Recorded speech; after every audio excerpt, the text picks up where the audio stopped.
That one overheard conversation in a coffee shop completely changed the way I see my marriage. I never thought my perspective on my marriage would be shattered not by an affair, not by a fight, but by a random conversation I wasn't even supposed to hear. A couple of weeks ago, I was working from a coffee shop near my office. It was one of those mornings where the Wi-Fi at home wasn't cooperating, and I needed a change of scenery. I put on my headphones but didn't play any music yet because I was still getting my laptop set up. That's when I overheard a man and a woman at the table behind me. At first, I wasn't paying attention, just background chatter, but then the woman laughed and said, "My husband thinks we're happy because I smile when he tells me about his day.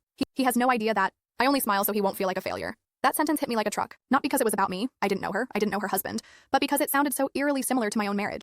For the last year or so, I've been living in this comfortable but stale routine with my wife. We don't fight much, we don't scream or throw things, but we also don't laugh like we used to. We don't dream together like we did when we were younger. Most evenings, she sits on the couch scrolling her phone while I watch whatever's on Netflix. We share meals but not conversations. We share a bed but not intimacy. Hearing that woman in the cafe made me realize that not fighting isn't the same thing as being happy.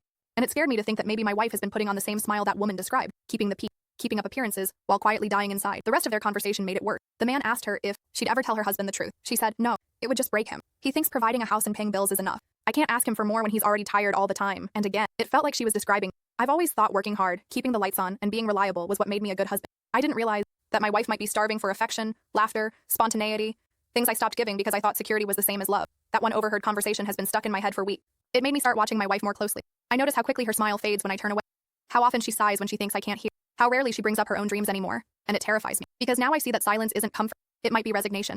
That smile might not mean happiness. It might mean she's protecting me from the truth. I haven't confronted her yet. I don't even know how to start, but I know one thing. I can't keep coasting. That random coffee shop conversation was like holding up a mirror, and I didn't like what I saw. If my wife is just pretending, I need to find out before it's too late. Maybe I was never supposed to hear those words, but now that I have, I don't think I'll ever see my man the same way again.